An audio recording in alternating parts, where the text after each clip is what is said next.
Hey guys, tonight we're starting something a little different.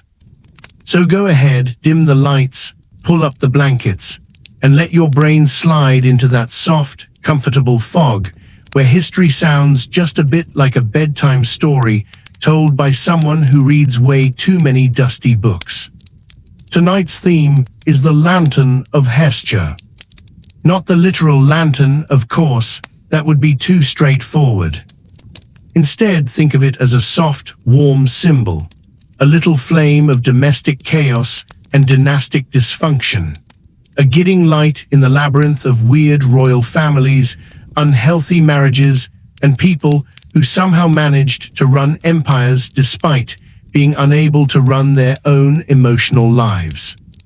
Hestia, goddess of the hearth, probably didn't imagine that her warm domestic glow would illuminate centuries of aristocratic meltdowns, passive-aggressive dinner feuds, and royal children who were basically raised like decorative houseplants.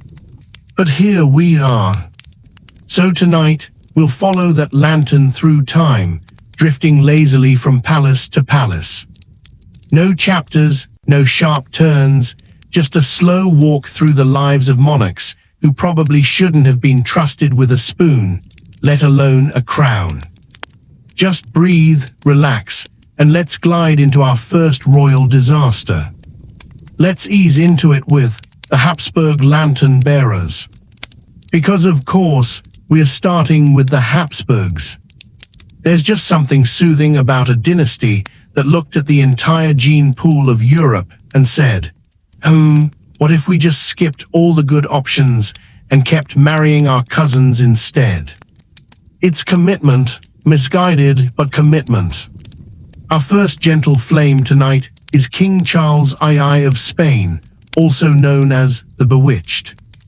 And honestly, he didn't need witches. He had centuries of Habsburg marriage strategy working against him, which is basically the same thing. Charles was born looking, in the kindest possible terms, like someone had tried to sculpt a king out of warm wax and then forgot it near a fireplace. He had the signature Habsburg jaw, the exaggerated, overly committed version, the one that looked like it was trying to escape his skull. His tongue was too big for his mouth, which made speaking a kind of optional hobby and eating a daily survival challenge. His caretakers, who were supposed to nurture and adore him, mostly hovered around him with the same nervous energy you'd see in someone tending to a haunted house plant. They weren't sure if he was going to wilt, combust, or start manifesting ghosts. Charles grew up in a palace where everyone tiptoed like he was made of spun sugar. Servants whispered. Doctors panicked. Priests blamed demons. And his mother, Mariana of Austria, essentially turned his life into a one-woman regency show. She held onto power with the same enthusiasm toddlers have when they refuse to let go of a toy shovel at the playground. But the really soothing part, for us listeners, not for him, is how slow everything moved in Charles's life. He was a king drifting through fog. Meetings were short, days were long, and nothing really happened except more worrying, more praying, and more quietly failing to produce an heir. He tried, really. But between his body giving up, his endocrine system putting in zero effort, and his intestines constantly auditioning for the role of most dramatic organ, it wasn't going to happen. His marriages, yes, plural, became less about romance and more about politely hoping he wouldn't collapse mid-ceremony. But let's float on. A softer glow, Maria Anna of Austria.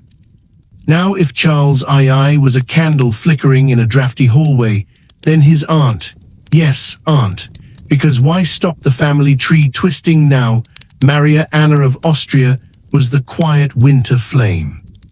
She was the last empress of the Spanish Habsburg line, and she carried the entire royal family's hopes on her shoulders like they were decorative but very breakable china plates. From childhood, Maria Anna was trained to be the perfect royal daughter. Silence, yes. Obedience, double yes. A personality, not ideal. Her education was heavy on religion, light on fun, and extremely detailed on how to tolerate political men who refused to do their jobs. She married Ferdinand III, Holy Roman Emperor, and stepped right into a life full of war councils, plague years, and more relatives who were also cousins than anyone could reasonably keep track of. But the real tragedy, delivered with that soft, bedtime monotone, is how lonely her existence was. Picture a grand palace. Now fill it with echoes. Lots of candles. And the distinct sense that everyone is quietly judging everyone else's bloodline. That was her daily ambience. When her sickly children started dying one by one, the court responded with their usual emotional warmth, blaming her. Obviously, because nothing says supportive environment like accusing the Empress of personally causing infant mortality while still marrying her surviving children to their cousins for stability. But Maria Anna kept holding the lantern quietly, dutifully, and with that stoic Habsburg expression that says, everything is fine, while everything is absolutely not fine. Let's drift onward. A flickering flame, Philip the Handsome. Ah, yes, Philip the Handsome. A man who was, allegedly, very attractive. If your definition of attractive is tall, rich, and staring blankly into the void like a confused medieval cover model. Philip married Joanna of Castile, who will come later, don't worry, she's several lanterns all by herself. Together, they gave us one of the most famous dysfunctional marriages in European history, right after all of them. Philip's handsome reputation was mostly based on the fact that he wasn't a Habsburg potato. He was a Burgundian prince with excellent cheekbones, a charming smile, and the personality of a Renaissance frat boy. He loved tournaments. He loved affairs.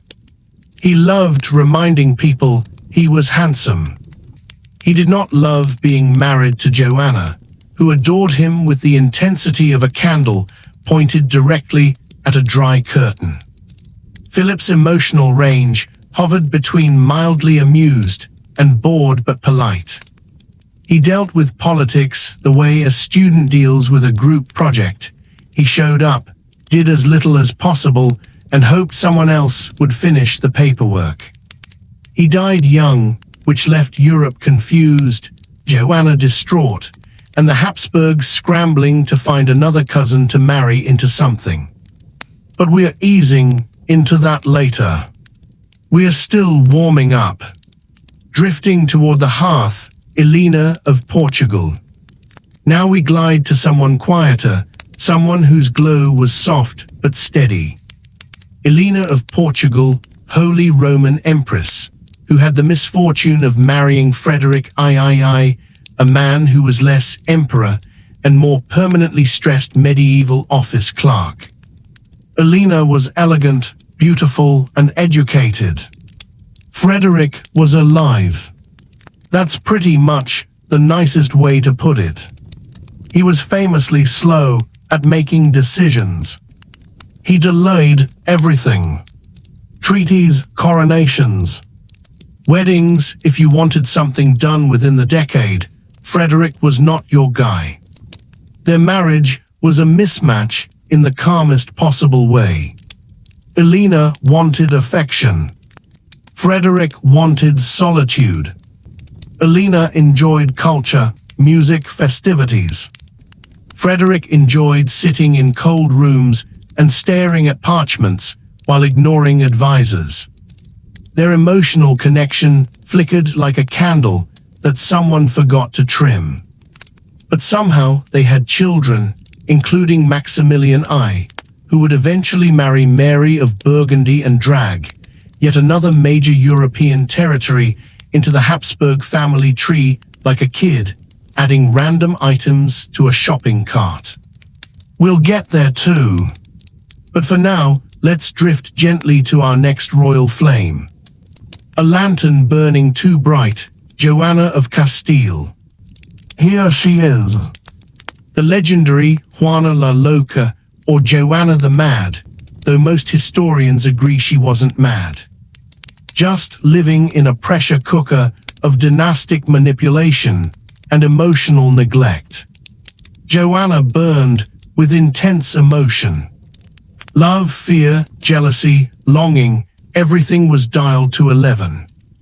Her husband, Philip the Handsome, responded to her affection with the enthusiasm of a cat observing a tax form. Whenever she worried about his affairs, which were frequent, because Philip collected mistresses like they were sports cards, the court dismissed her as emotional, unstable, or the timeless classic, female. When Philip died, Joanna's grief became political leverage. People said she refused to bury him, wandering around with the coffin. But honestly, with how often the men around her lied, manipulated her throne claims, and plotted coups, carrying his coffin might have been the only time she could be sure where he actually was. Her father locked her away. Her son left her there. And her lantern, bright, warm, unstable, human, was dimmed by everyone who wanted her crown without the inconvenience of dealing with her. Let's breathe, relax, and slide further into the centuries. Tonight we are continuing our soft stroll through aristocratic chaos. The kind of stories that make you grateful your own family reunions don't involve succession crises or strategic cousin collecting. Let's float on. A lantern passed down Maximilian I. If Joanna was a storm of emotion, then her son Maximilian I was a gentle, somewhat dramatic gust of dynastic ambition. Imagine a man who wanted to be the knight of everyone's dreams, but also desperately needed someone else to handle his finances, his paperwork, and occasionally his wars. Maximilian grew up in an atmosphere of tension, distrust, and too many relatives who were also direct political rivals. Nothing builds character quite like having uncles plotting coups before you've even finished your handwriting lessons. But the real turning point, his personal lantern moment, came when he married Mary of Burgundy, heiress of one of the richest territories in Europe. Mary was dignified, disciplined, and surprisingly normal for a medieval duchess. Maximilian, less so. When they met, she reportedly found him charming. Not sculpted marble Prince Charming, but charming in the yes, he seems like he could be convinced to take life seriously with enough supervision sense. But tragedy slipped in quickly, because that's what medieval Europe specialized in. Mary died in a riding accident, leaving Maximilian grieving, overwhelmed, and in charge of a politically volatile region that basically saw him as the polite foreign guy holding the keys by accident. He clung to her memory like a flame in a draft. Maximilian never really recovered from losing her, and the rest of his life was an oddly quiet blend of bureaucratic stress, artistic hobbies, and trying to hold the Habsburg jigsaw puzzle together.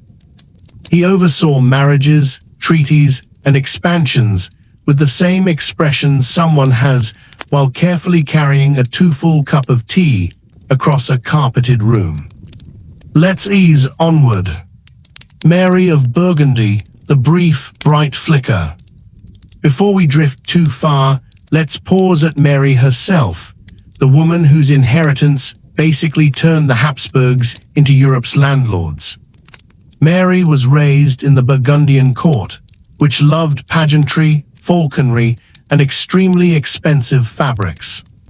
She was trained for diplomacy, not for dying early and leaving her entire state in the trembling hands of a guy who looked like he'd just misplaced his armor. People loved her genuinely, a rare thing. But her father, Charles the Bold, left her a legacy of wars, debts, and nobles who didn't trust anyone younger than 60. Mary became a ruler at 19. Then she married Maximilian at 20. Then she died at 25. Her lantern was brief but sincere. In a family tree filled with overcooked power struggles, she was one of the few who tried to be stable. And naturally, stability didn't stand a chance. Let's keep drifting. The lantern moves to the French court, Charles IX. Oh yes. Nothing says relaxing bedtime energy like a French Valois king who spent most of his life being terrified, overworked, and slowly unraveling in public. Charles IX of France, the boy king who never really stood a chance. He was born during a period when France was basically one giant religious argument with occasional sword fights. His mother, Catherine de' Medici, was the real political engine of the family, elegant, calculated, and emotionally unavailable, unless you counted disappointed sighs. Meanwhile, Charles grew up thin, pale, anxious, and prone to nosebleeds whenever politics got too stressful, which was often. He was pushed into decisions he didn't understand, controlled by advisors he didn't fully trust, and overshadowed by siblings who each collected rebellions like they were rare coins. The infamous St. Bartholomew's Day massacre happened under his name. Historians debate how much control he had over it. Probably not much. He was a teenager surrounded by adults who used guilt the way some people use spices, generously and without restraint. As he aged, Charles became physically frail and mentally exhausted. He took up hunting as a coping mechanism, because nothing clears the mind like chasing deer in a symbolic attempt to outrun your own political stress. But it wasn't enough. His health collapsed in his early 20s, leaving behind a legacy that felt less like a flame and more like a candle that burned too fast because someone forgot to trim the wick. Let's float forward. Catherine de' Medici, the stern, steady flame. If Charles IX was a flickering candle, then his mother Catherine de' Medici was the heavy iron lantern encasing everyone else's flame. People accused her of everything: sorcery, poison, scheming, eye contact. Seriously, if anything went wrong in France, someone would immediately say, probably Catherine. She was born into a family famous for banking and bad luck.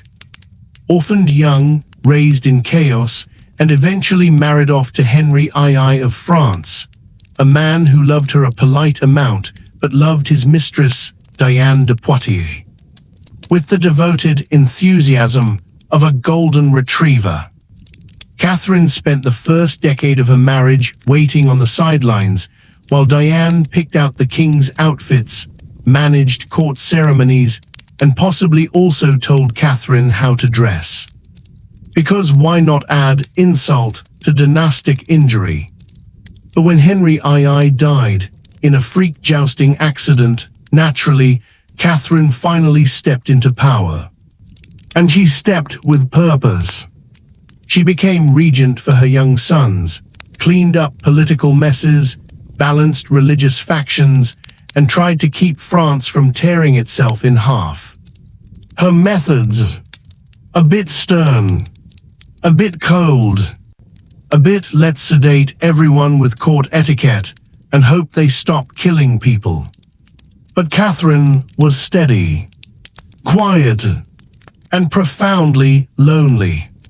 She carried the lantern, but rarely got to enjoy its warmth herself. Let's drift over a bit. A soft, conflicted glow, Henry III of France. After Charles IX flickered out, France got Henry III, the king who was equal parts dramatic, anxious, fashionable, and chronically disappointed in everyone around him. Henry had interests. He loved fancy clothing, religious contemplation, long walks, cute dogs, and surrounding himself with beautiful young male courtiers known as the mignons. People gossiped, because of course they did. But Henry mostly just wanted emotional peace and nice fabrics. He didn't get either. His mother, Catherine, hovered like a storm cloud with a clipboard. Nobles rebelled. Assassins lurked.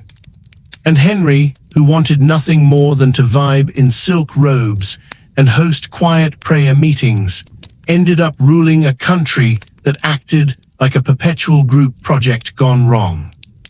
By the end of his life, Henry was exhausted.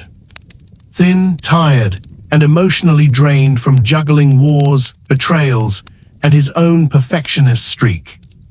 He died without an heir, clutching onto dignity the way one might desperately cling to a nearly burned-out candle. Let's drift. A lantern crosses borders, Anne of Austria.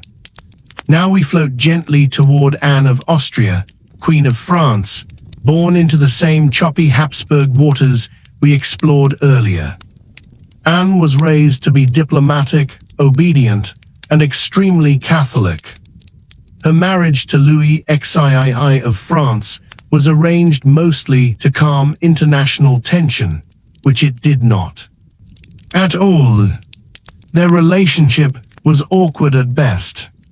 Louis was quiet, cold, suspicious, and preferred spending time with his male favorites, who were charming, witty, and didn't ask him to produce heirs. Anne, meanwhile, lived in a palace that treated her like a suspicious foreign object wrapped in lace. She tried her best to be the perfect queen, but somehow every time she breathed, someone accused her of plotting with Spain. For years, they failed to have children. Doctors panicked. Priests prayed. Courtiers whispered theories that ranged from God's will to maybe they don't like each other enough to be in the same room. Hard to say. But eventually, after 23 years of marriage, Anne gave birth to Louis XIV, the future Sun King. People celebrated like France had just won the medieval lottery. But Anne wasn't done carrying emotional burdens. After Louis XIII died, she became regent and basically held France together with soft determination and an excellent ability to ignore rude nobles. Her lantern was calm, controlled, and always burning through layers of court paranoia. Let's keep drifting. Louis XIII, the dim, tense flame. Her husband, Louis XIII, deserves his own quiet moment here. Louis was delicate, insecure, raised by a mother who overshadowed him with enough force to block out the sun. When he became king at 8 years old, he instantly became a figurehead with no actual power. As he grew older, he became obsessively devoted to order. He liked silence, routine, predictability. Basically, he was the human equivalent of an over-polished wooden chair, sturdy, beautiful, but deeply uncomfortable for long periods.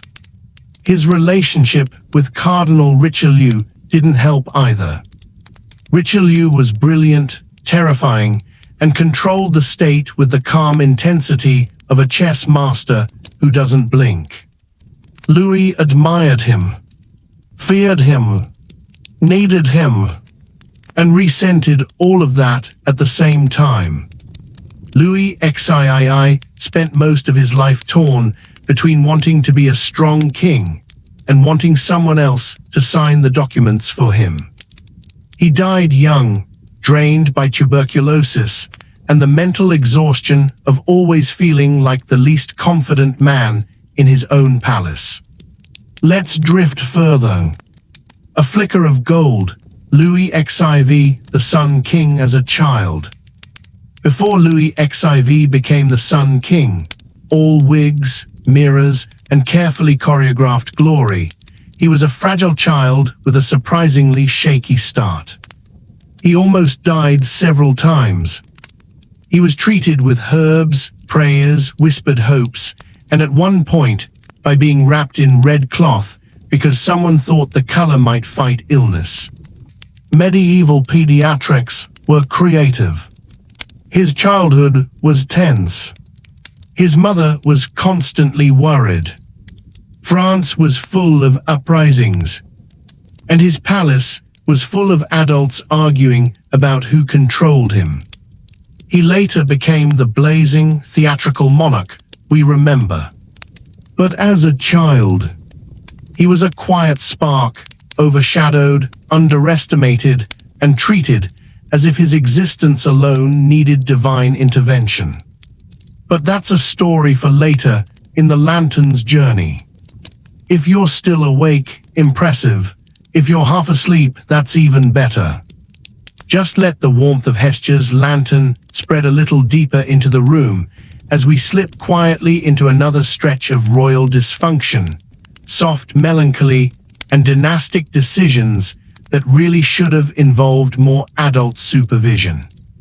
Go ahead, relax your breathing. Get cozy.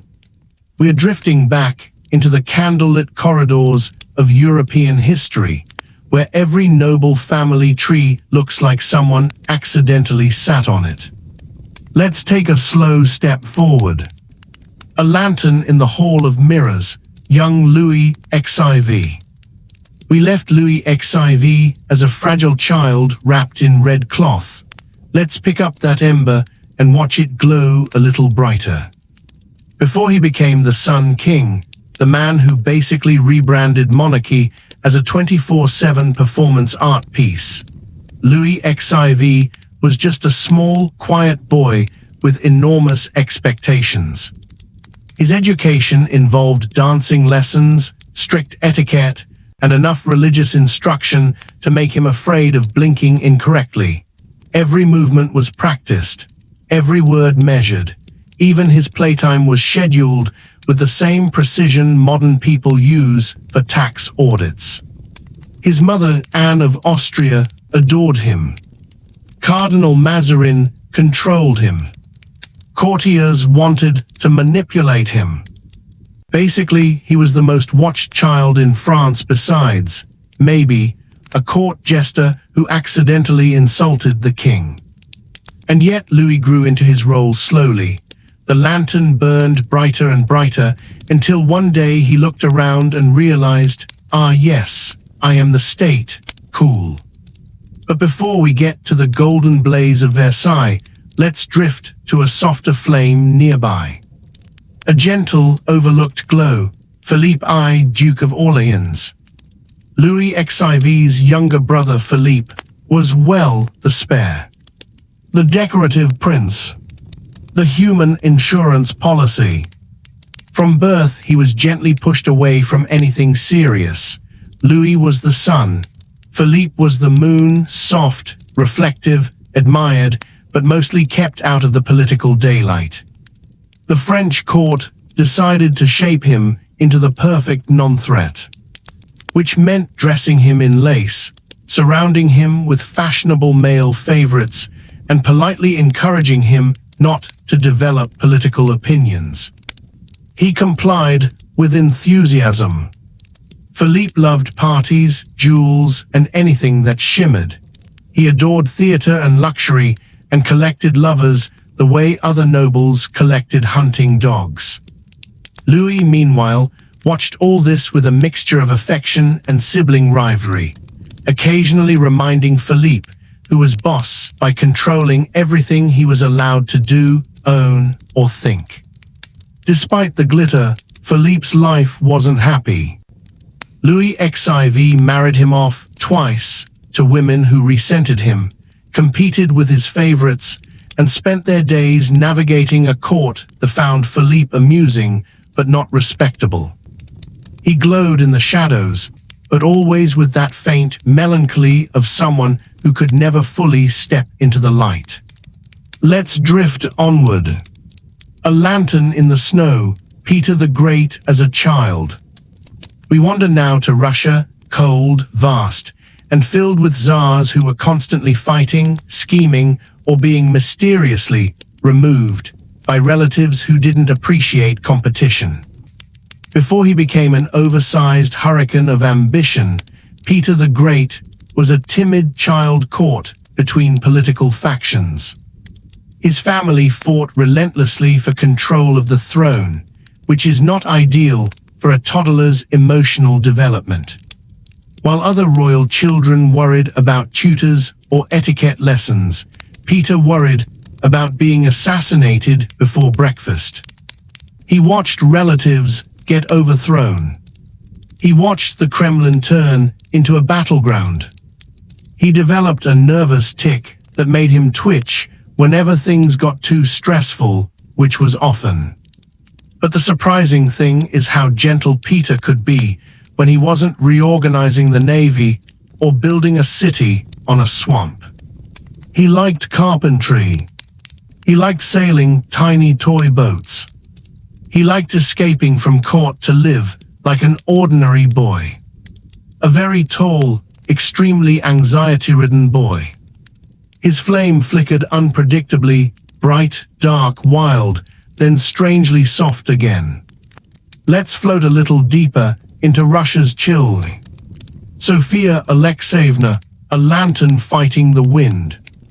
Peter's older sister Sophia was one of the most ambitious and intelligent women the Romanovs ever produced, which the men around her, naturally, found deeply upsetting.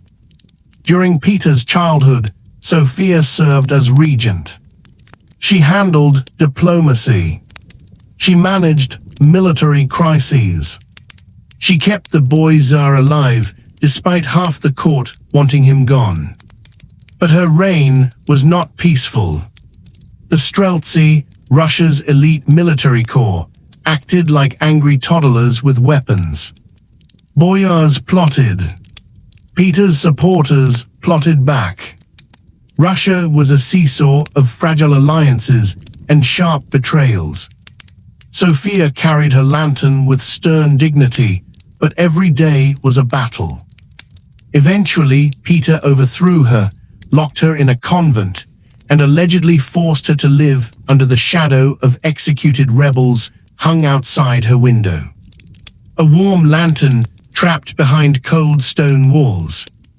Her flame dimmed, but never quite went out. Let's move gently onward. A pale flame, Mary Tudor. Back to England now, where the Tudor family was busy proving that you don't need over-the-top inbreeding to produce dynastic misery. Just a handful of emotionally unavailable parents and religious trauma will do. Mary I, daughter of Henry VII and Catherine of Aragon, grew up watching her entire world pulled out from under her. She adored her mother. Her father adored whichever wife was most convenient that year. When Henry divorced Catherine, Mary was declared illegitimate, separated from her mother, and forced to acknowledge Anne Boleyn as queen. She refused because Mary was the Tudor version of quiet but stubborn. Her childhood was like living inside a soap opera written by someone who hated children. She lost her status.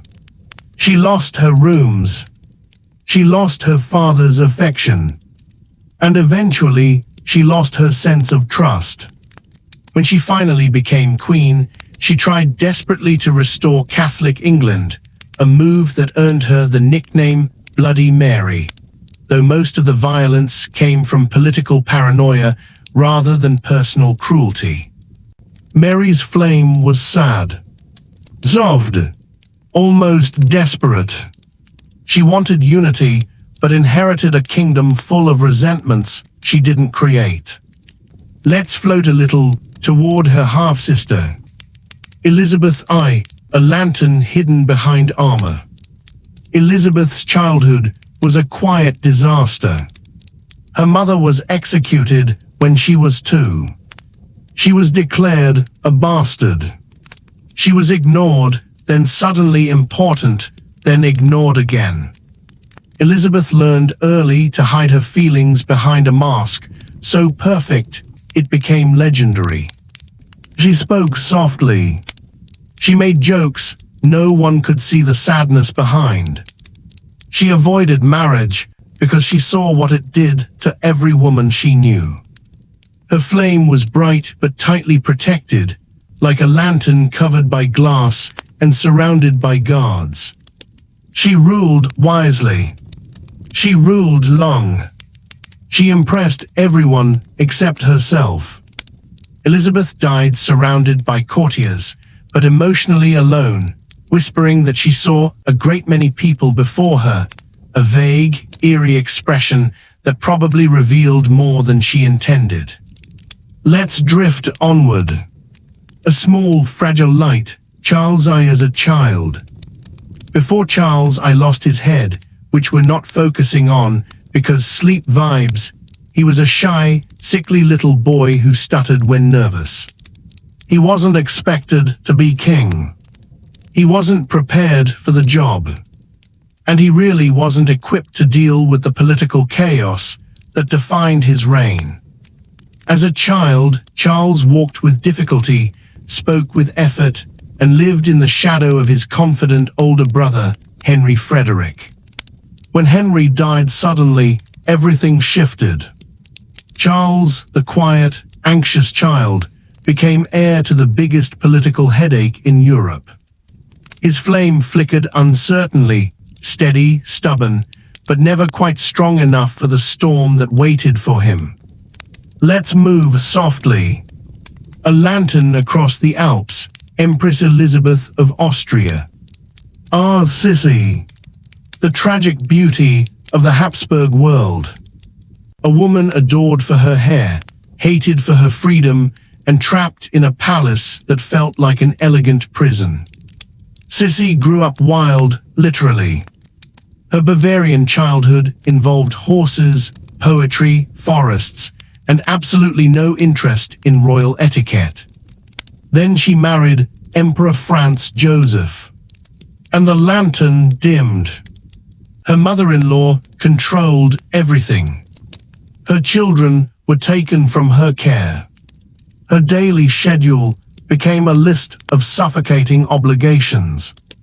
Sissy coped with obsessive exercise, extreme dieting, and endless travel, anything to escape the palace and the emotional frost that lived within it. She glowed softly but mournfully, a lantern drifting through endless corridors she never wanted to walk. Let's float a little further. Franz Joseph, the tireless, worn-out flame. Sissy's husband, Franz Joseph, was the opposite. Duty, order, work, repeat. He woke up early. He signed documents. He wore uniforms. He tried to control an empire made of too many languages, too many borders, and too many people who disliked each other on principle.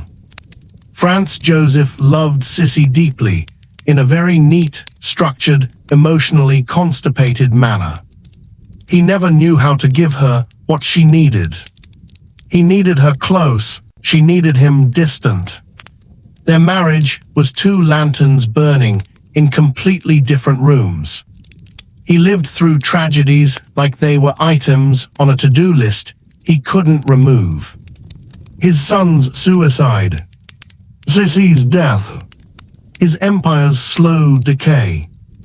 And yet he kept working, kept glowing, kept holding on, quietly, solemnly, until the flame finally went out. The cities that moved with the tides. When we imagine a city, We imagine stillness, stone foundations sunk deep into the earth, immovable walls, roads that stay where they are year after year. But beneath the oceans, if the stories are to be believed, there once existed civilizations that did not understand permanence in the way we do. Instead, their cities floated, shifted, drifted, not anchored to the seabed, but tethered to the rhythm of the water itself. It is here, in the dim glow beneath the continental shelves, that we encounter what ancient mariners whispered about as the tidal cities, societies built on platforms of interlocking shells, coral slabs, and buoyant mineral structures unknown to us today. According to the sea scrolls found along the Iberian coast, these cities would rise and fall with the tides, moving miles each season as ocean currents shifted. Imagine that for a moment. A civilization where nothing stays in one place. A marketplace that drifts through the night. A temple that begins the year in one region of the sea and ends it in another. To the surface dwellers of the ancient world, stability was survival. But to the people of the tidal cities, mobility was life. Their architects designed buildings like living creatures, structures with flexible joints, hinged walkways, and organic frameworks that bent without breaking. Their homes were grown, not built, cultivated from coral seeds that blossomed into domed chambers over decades. Their streets were winding webs of kelp fibers, stronger than rope, smoother than silk. It is said that the citizens themselves became attuned to motion. Children learned to walk by balancing against the sway of the currents. Festivals celebrated the yearly migration of the entire city, as if the settlement were a giant creature migrating through the sea. But of all the marvels of these drifting civilizations, none were more mysterious than their tide readers. These were scholars, priests, scientists, navigators, who dedicated their lives to understanding the subtle language of the sea. They claimed that tides were not simply linked to the moon, but to something deeper, something older, something alive. The tide readers would sit for hours on the edges of the floating platforms, listening to vibrations through their palms. They charted tidal patterns like ancient astronomers charted the stars. They predicted storms, migrations, even the movement of underwater fault lines. Their knowledge was so precise that the entire city trusted them to determine when it should drift and when it should anchor. Their philosophy was simple. A city must never fight the sea, it must follow it. And for centuries, perhaps millennia, this idea worked. The cities thrived. They traveled. They greeted other drifting settlements in great gatherings described as the meeting of moving worlds.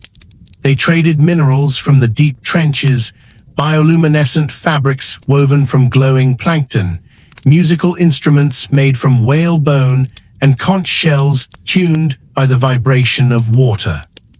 Yet for all their beauty, the tidal cities lived under a constant shadow, because legends say that one day the tides changed. Not the gentle, predictable cycles of the moon, but something more violent, more permanent, something that no tide reader had foreseen. Some whispered it was caused by an ancient quake beneath the ocean floor. Others spoke of a celestial disturbance, an alignment of stars that shifted the pull of the planet itself. Whatever the cause, the result was catastrophic. The tides became unpredictable. The currents reversed. The drifting cities were trapped in spirals of water that tore whole platforms apart. The tide readers, once revered as the wisest among them, were powerless. Their maps turned useless. Their calculations failed. The sea they thought they understood became an unfamiliar, chaotic force. One by one, the tidal cities vanished from the record, torn apart by storms, swallowed by trenches, or stranded on reefs from which they could not escape.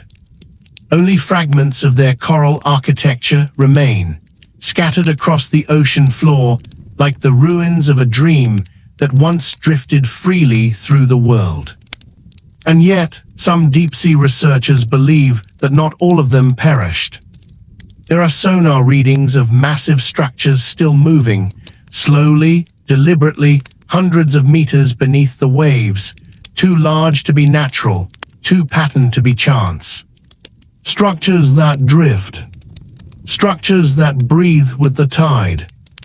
Structures that may still be carrying the last descendants of the tidal cities across the dark, silent plains of the deep sea, waiting for the world above to remember them. The architects of pressure and light. If the tidal cities represented the sea in motion, then the next civilization in our descent represents something far more static, far more brutal. Pressure. Far below the drifting settlements, deeper than the coral shelves and migrating platforms, lies a region where sunlight dies.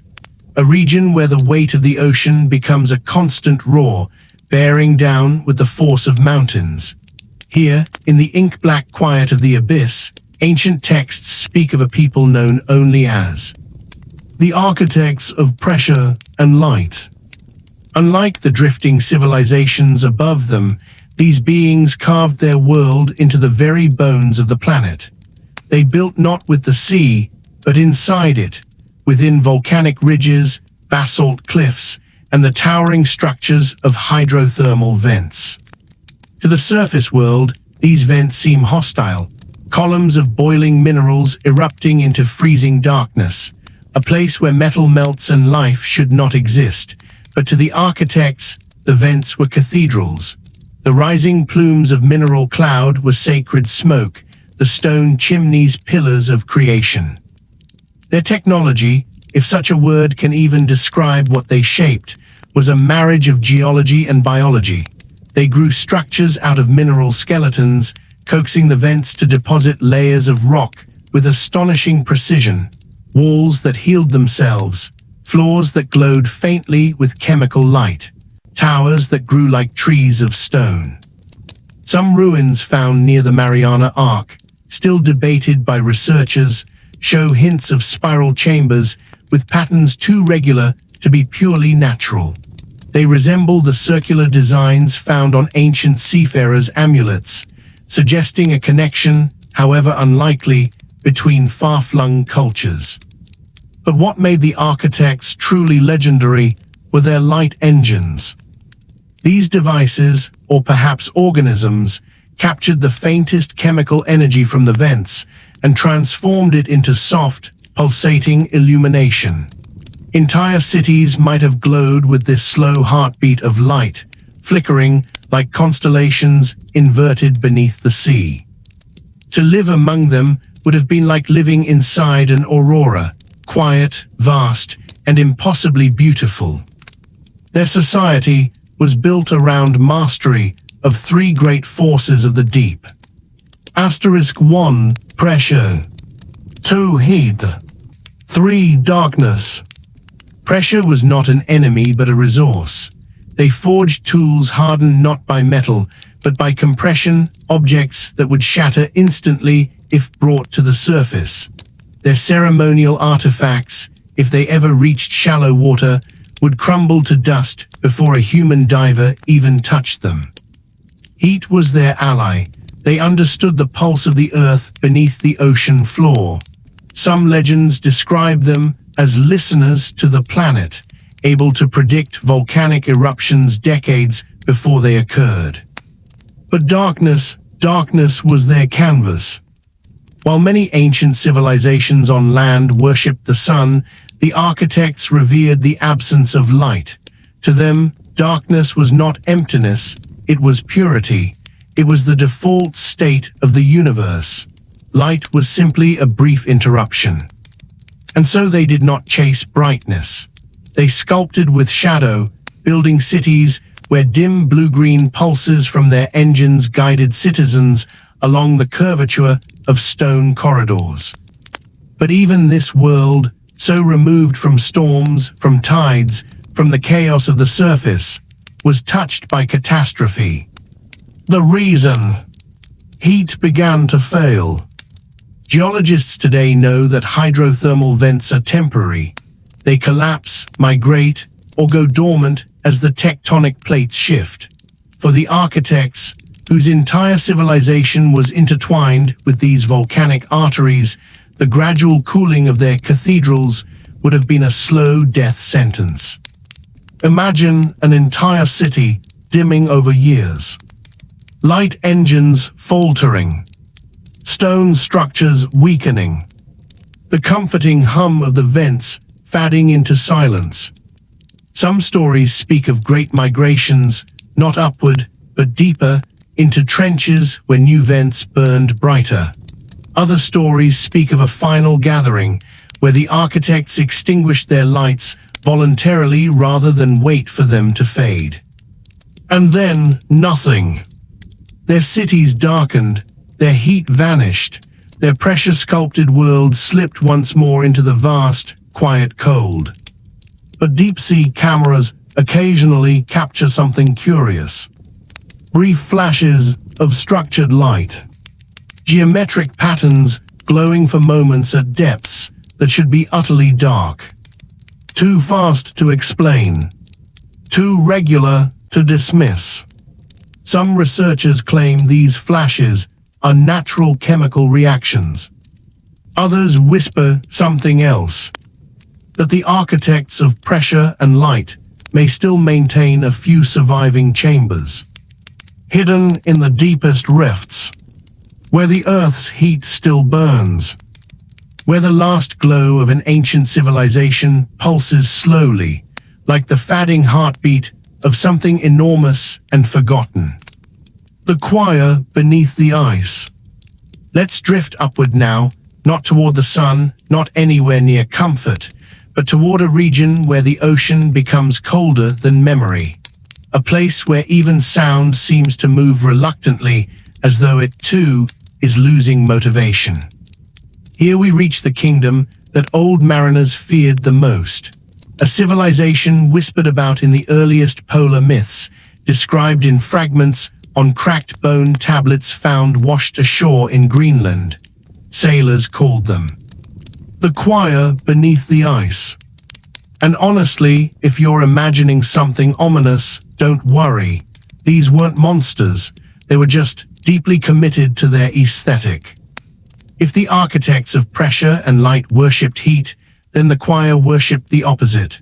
They lived in a world sculpted entirely from cold. A region where the sea thickens into glass, where glaciers plunge into black water like slow-moving blades, and where any warmth feels like an intruder. Their world was defined by one thing: sound. Under ice, sound travels with an eerie clarity.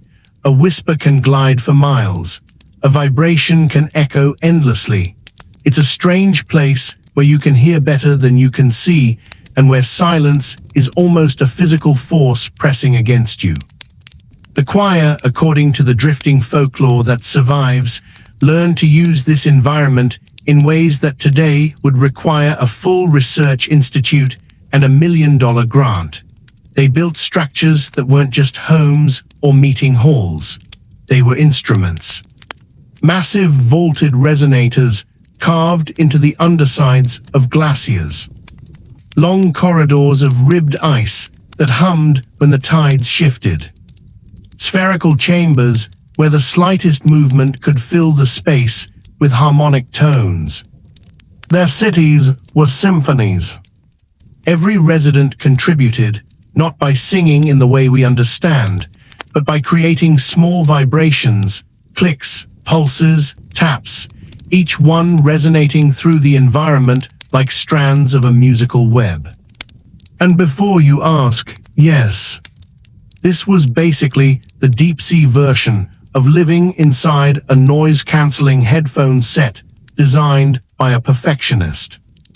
They believed the universe itself was held together by sound, not in a mystical way, but in a structural one. To them, noise was a kind of architecture, and harmony was a form of communication older than sight, older than fire, older than anything humans would later call culture. Their language wasn't spoken. It was tuned. Each individual learned to adjust their personal frequency like a living tuning fork to signal emotions or intentions. A greeting might be a slow oscillation. A farewell might be a soft stutter beat. Anger, a discordant tremor rolling through the ice. And their history, what little we think we know, was preserved in what scholars romantically call the echo vaults. These were enormous chambers carved deep into ancient ice sheets. The choir would gather there once a generation, release carefully shaped sequences of tone, and allow them to reverberate endlessly. Each chamber had its own heartbeat of sound, slow, cyclical, repeating for centuries without decay. Imagine an archive that isn't written, but sung by the landscape itself. A story told every hour, on loop, century after century. But there was a problem. A big one. And you can probably guess it. Ice melts. Slowly, yes, but inevitably. The earth warms, the currents shift, the poles breathe in and out over millennia, and all the choir's carefully carved halls and harmonic corridors depended on ice staying frozen, preferably forever. When the melting began, their world didn't collapse dramatically, it just detuned. Rooms went out of resonance. Vaults lost their cyclical echoes. Corridors fell silent as the ice thinned and cracked. For a civilization built on sound, silence was not peaceful. It was a disaster. One legend claims that the choir attempted to move their city farther and farther into the thickest remaining ice. Another says they began carving enormous reflective plates of frozen brine in an attempt to stabilize resonance. Whether any of that worked, no one knows. Eventually, the stories say, the choir stopped trying to save their world and instead composed a final, monumental tone, the last note, meant to vibrate through the ice for thousands of years after they were gone. Some scientists today have recorded unexplained low-frequency sounds under the Arctic, slow, rhythmic pulses that don't match whales, seismic activity, or human machinery. They occur too regularly, too deliberately. It's probably nothing. But every once in a while, a research boy picks up a tone that lasts a little too long, a note that seems almost structured, like a chord stretched thin by time. And people who study such things like to imagine that somewhere, deep under a drifting sheet of polar ice, a fragment of the choir's last note is still humming. A faint, lonely harmony, echoing across a world of cold and darkness, waiting for ears that no longer exist. The kingdom of the slow tide. Let's drift now into a part of the ocean that is neither deep nor shallow, a place suspended halfway between pressure and light, not particularly warm, not particularly cold, just medium, the ocean's lukewarm waiting room. Here lived a civilization that ancient navigators spoke about in the same tone use for an uncle who never moved out of his parents' house, but insists he building a brand. They were known, somewhat politely, as the Kingdom of the Slow Tide. And if the name sounds lazy, well, it's pretty accurate. Unlike the tidal cities, which drifted with energy and purpose, or the architects of pressure and light, who built ambitious geological cathedrals, the people of the slow tide took a more relaxed approach to existence. Their entire society was built around one foundational principle: never rush anything, ever. In their world, urgency was considered somewhere between impolite and sacrilegious. Legend says that their calendar didn't mark days or seasons, it marked moods, collective moods, like the time of general reluctance or the season of mild interest. And honestly, relatable. Their homes weren't built quickly, they weren't even carved. They were grown, slow, spiraling structures of calcified material coaxed into shape over decades. A family might spend a generation raising the foundation of their home and think of it as perfectly normal. Imagine a coral house that takes 50 years to grow a kitchen.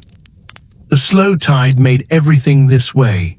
Tools, ornaments, ceremonial platforms, nothing was ever shaped fast. Their entire aesthetic resembled a cross between a seashell museum and a retirement community for very patient snails. But their lack of urgency didn't mean they were simple, quite the opposite. Their culture had a kind of quiet sophistication, one based on long-term planning that human governments could only dream of.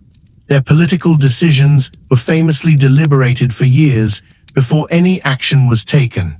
A treaty negotiation might last 3 generations. A disagreement between 2 families could be politely postponed until all participants forgot what they were arguing about. Honestly, it sounds peaceful. The only thing they moved with any speed was memory. Memory for them was sacred, not because it was dramatic or heroic, but because it lasted. They believed that time was a current, and you shouldn't fight it, but you also shouldn't be swept away by it too quickly, so they developed a kind of slow storytelling ritual. Instead of recounting a tale all at once, each speaker delivered one detail, just one, then the next person added a detail, and so on. A story might take months to complete, like a communal audiobook produced by people who had absolutely nowhere else to be. Strangely, these stories became incredibly accurate. The slow tide had no need for exaggeration or embellishment. They told history like people tending a garden, gently, slowly, pruning every detail until it fit neatly into place. But there was one thing they did not handle well. Change. Fast change, especially. Shifts in currents, sudden storms, abrupt temperature swings, seasonal migrations of larger predators. These things disrupted their steady pace and threw their world into chaos. And so, when the ocean around them subtly transformed, over centuries, which for most civilizations would be plenty of time, the slow tide felt it as a shock. The currents grew stronger. Nutrient streams shifted. The gentle stability they relied upon began dissolving. Their large, spiraling homes, so beautiful in their slowness, were difficult to relocate. Their rituals were too methodical to adapt, and their culture, built on patience, found itself faced with something unkind. A sea that decided not to wait for them. There are 2 prevailing theories about what happened next. The optimistic theory says that the slow tide gradually migrated to calmer waters, adapting their rituals into even slower versions, essentially vanishing into environmental pockets where the pace of the world still matched their own. The other theory, the one whispered by sailors, says they simply let go. They surrendered to the current, not out of despair, but acceptance, allowing the water to carry them wherever it wished. A people who spent their lives resisting urgency finally embraced the ultimate drift. And that's why some oceanographers today report strange clusters of spiraled, calcified structures found in the open ocean, too delicate to be natural, too unhurried to be anything but crafted over centuries. As though a piece of the slow tide still floats somewhere out there, moving at its own chosen speed, far slower than the ocean, far slower than time, and perfectly content with both. The Mirror Gardeners. Let's drift now into one of the strangest regions in the ocean. Strange not because of depth, light, or pressure, but because of something much simpler. Clarity. There is a layer of the sea where the water becomes unnervingly transparent, so clear that objects look closer than they truly are, so clear that distance itself becomes unreliable. Divers sometimes describe the sensation as floating in a glass dream, which sounds poetic until you realize it's also mildly terrifying. Somewhere in this crystalline zone lived a civilization known in mariner folklore as the Mirror Gardeners, a mysterious, meticulous people whose entire worldview revolved, quite literally, around reflections. Unlike other sea cultures oriented towards sound, drift, or heat, the Mirror Gardeners were obsessed with visibility, and not in a vanity way, not even in a clean-your-room way, Maury in a document absolutely everything that ever happens way. If they had invented Instagram, the entire platform would consist of identical still photos of algae growing very slowly. Their name comes from the reflective structures they built, thin, veined panels grown from layers of bioluminescent membranes and calcified film. When arranged in vast underwater grids, these panels created something between a garden, a gallery, and a carefully engineered optical trap. Imagine enormous curtains of shimmering material, floating fields of glowing sheets, gigantic underwater panes that caught and bent light into surreal patterns, all arranged with absurd precision. These weren't mirrors in the conventional sense, though. They didn't reflect faces or bodies. They reflected movement, tracing the trails of drifting organisms, flashes of passing fish, or even subtle fluctuations in current. The Mirror Gardeners believed that every motion told a story, another thread in the ocean's endless self-portrait. In their philosophy, movement was memory. If something stirred the water, it deserved to be recorded. If something glowed, its glow had meaning. If something flickered, the flicker itself was sacred. And so they became caretakers of the ocean's most delicate motions. Some called them archivists, others called them artisans. A few later legends described them as borderline obsessive, which honestly seems fair. Their entire society functioned like a living museum. Children were raised to observe before acting. Adults spent years studying how light behaved when it filtered through particular species of plankton or brushed past a curtain of gelatinous film. Their rituals were quiet, almost meditative, revolving around the alignment of their mirrors at specific times when currents passed through with predictable rhythms. This made their cities beautiful, yes, but it also made them fragile. Because while they understood transparency, complexity, and light, they did not understand chaos. Warm currents disrupted their precisely arranged grids. Migrating predators tore through reflective curtains. Swirls of sediment from underwater landslides smudged their canvases, ruining decades of arrangement. To the Mirror Gardeners, these disturbances were not merely environmental, they were existential.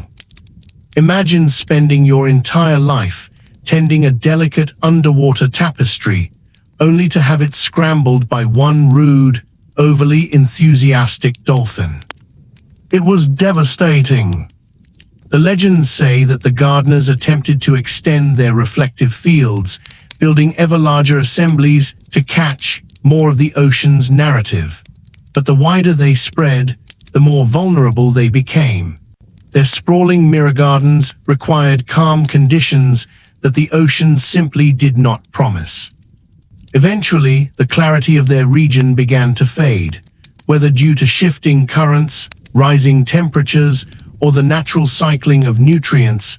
The once glass-like water became cloudier, light bent less cleanly. Their finely tuned optical systems began to fail. Their entire worldview, founded on perfect visibility, collapsed into haze. Some stories describe a quiet exodus. The gardeners, seeing their mirrors fail, supposedly dismantled as much as they could and retreated into the clearest patches they could find, shrinking their designs into ever smaller, ever more intricate forms.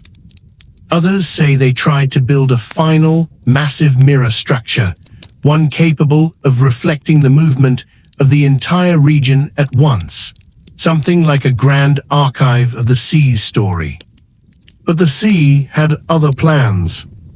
Turbulence rose. Sediment spread. The water thickened.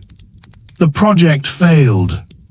And eventually, the gardeners simply vanished. Today, deep-sea cameras sometimes capture strange reflective glimmers, thin, fluttering sheets that hang in the water like lost pages. No one knows whether these are remnants of mirror gardener constructions or just unusually large jelly films drifting through the current. But every so often, a diver reports seeing something uncanny. A curtain of light that ripples in perfect, synchronized waves. Like a garden breathing, or remembering. Something that reflects not the person observing, but the water itself. Because if the mirror gardeners truly believed that movement was memory, then maybe, just maybe, some of their gardens are still watching the ocean. Still recording. Still reflecting. Still waiting for clarity to return. The Silver Current Pact.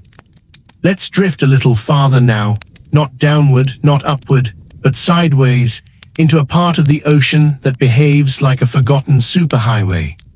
A region where a single current loops endlessly, slow and silvery, like a ribbon someone dropped into the sea centuries ago and forgot to retrieve. Ancient navigators spoke of it as if it were alive. They called it many names, most of them overly dramatic: the endless spiral, the river that sleeps, the ocean's slow pulse. But one name appears again and again in the scattered myth fragments left behind. The Silver Current Pact. Not a city, not a kingdom, not even a dynasty. More like an agreement, a living treaty. A society built around shared obligation rather than blood or land.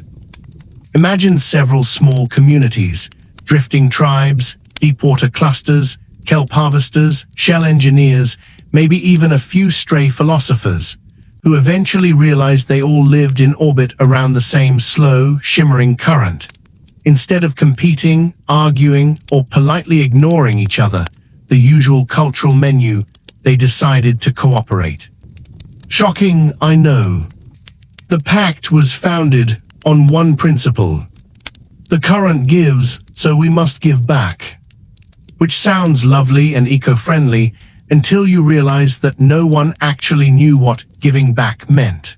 So they invented a whole system of rituals, obligations, and rotating duties to make themselves feel productive. Every community contributed something unique. The shell weavers crafted enormous, spiraling conduits meant to guide the current into predictable patterns. The tide counters monitored subtle shifts, trying to calculate the current mood, which is exactly the kind of job you'd give someone you don't fully trust with tools. The luminescent keepers tended massive gardens of glowing plankton that drifted into the current like gifts, a literal offering of light. The drift observers mapped migrating species and debris, treating every floating object as part of the Pact's shared archive. The result: a whole culture built around the idea that a wandering mass of water needed emotional support. But in a strangely poetic way, it worked. The regions around the silver current became stable, nutrients circulated evenly, kelp blooms flourished, predatory species frequently migrated through, but the Pact's communication network, delivered through careful pulses and vibrations, helped each group shift in response before danger arrived. In other words, they achieved the dream of every coastal city on land. Traffic control for nature. And of course they became proud of it, maybe a bit too proud. Some stories hint that the pact members believed they had earned favor from the current itself, which is exactly the kind of slightly delusional idea a group develops when things are going well for too long. But the silver current had a secret. Currents don't stay loyal forever. Oceanographers today understand that large looping currents can shift dramatically due to climate cycles, tectonics, or temperature anomalies. The pact, however, had no understanding of this. To them, the current was a constant companion, steady, predictable, even benevolent. Until it was. The earliest sign of trouble, according to some preserved drift tablets, was a subtle loss of shimmer. The current's signature silver glow, produced by bioluminescent microbes suspended in its flow, began to fade, not dramatically, just slightly, like a light bulb dimming before it burns out. The pact took this as a sign that they needed to give more. So they offered more plankton, more gidding structures, more carefully orchestrated gifts of sediment patterns. Some of these rituals sound suspiciously like the underwater equivalent of burning incense for a houseplant. But the current continued to weaken. Its loop became less stable, its flow less dependable, its shimmer barely visible. Some within the pact argued that the current was testing them. Others believed they had offended it somehow by over-harvesting shells, by misaligning a conduit, by letting offerings drift away too quickly. The usual guilt cycle. Eventually, the weakening became unmistakable. The silver current was collapsing, and with it, the entire equilibrium that the pact had depended upon. Without the stabilizing loop, nutrients stopped circulating through the zone in regular intervals. Kelp forests weakened, predators arrived suddenly instead of predictably. Entire communities found themselves drifting apart, literally and politically. One legend describes the pact's leaders gathering for a final council, a long, drifting meeting held in a calm eddy near the fadding current. They supposedly debated for days in slow, respectful tones, each community maintaining its polite facade while quietly panicking inside. The stories disagree on what they decided. Some say they disbanded gracefully, releasing each other from the pact and drifting away into new territories. Others claim they attempted to repair the current, building enormous shell structures to redirect flows, efforts that failed spectacularly and scattered their work across miles of ocean. A few more dramatic stories suggest the pact dissolved into quiet resentment and disagreements about who had failed the current the most. But one thing is consistent. When the current died, the pact went with it.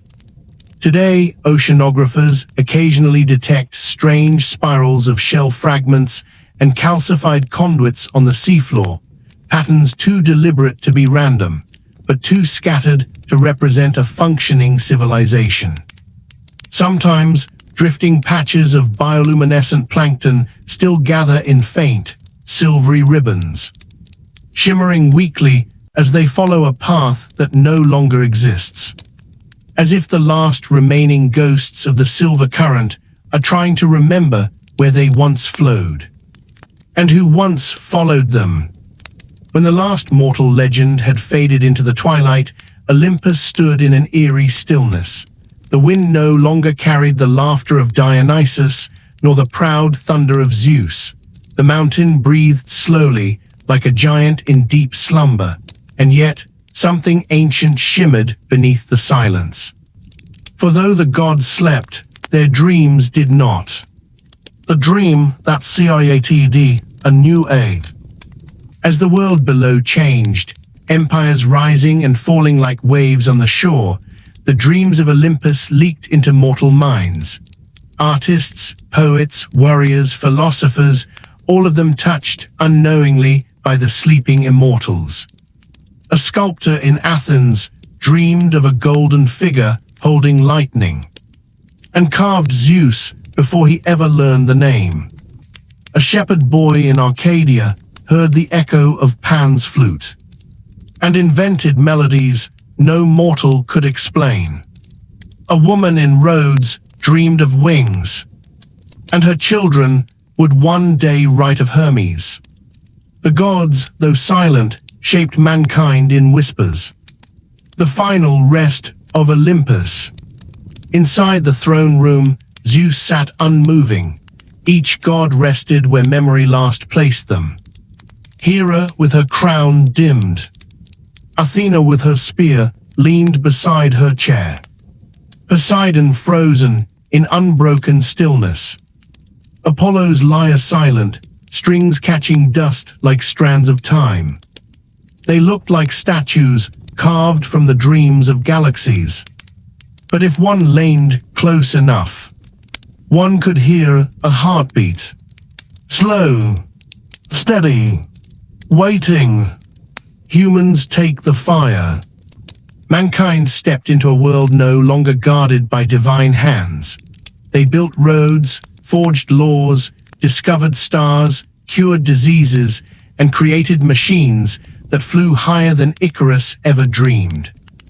And all throughout history, one question repeated like an echo. Where did the gods go? The answer, hidden in myth, was always simple. They didn't live. They slept. And mortals, born from their stories, continued the dream. The awakening that never came. On rare nights, when storms roll over Olympus, lightning flashes just right. And villagers swear they see Zeus move. Some say they hear footsteps in abandoned temples. Some say Apollo's music returns in the wind. Some say Athene speaks to those who seek wisdom in silence. But whether the gods will ever awaken, no one knows. Perhaps they rest until mankind forgets them. Perhaps they wait until mankind needs them again. Perhaps they dream of a world where mortals stand proudly on their own. A world the gods always hoped for. The final word of the narrator. And so, the story of the dream of Olympus ends not with a death, nor a final battle, nor a tragic farewell, but with a quiet truth. Even when gods sleep, stories live. And as long as stories live, so do the gods. Because immortality was never in their power. It was in our memory. The gods did not fall. They simply rested. And we carried their light.